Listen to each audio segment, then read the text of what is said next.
So this is how to buy XRP crypto in Canada here on Robinhood. So once the Robinhood app is open, at the very bottom in the middle, there's the magnifying glass icon. Make sure that that is selected. Once it brings you to the Explore page, you can either just go to the top and search up XRP and then select it, or if you want to just go to trending list right here, you can go to market cap as well as volume, and then you can find XRP towards the top. Now, once it is selected and you're on this page right here, at the bottom where it says buy, press that.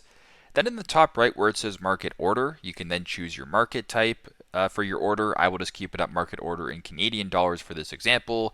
Then you can type in how much XRP you want to purchase. So if you wanted to buy $6 worth, you can then press on 6 and then press review.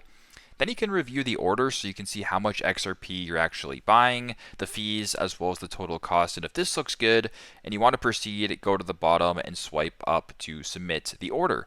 So that is how you guys can buy XRP crypto here in Canada on Robinhood. Thanks again for watching and hope this helps.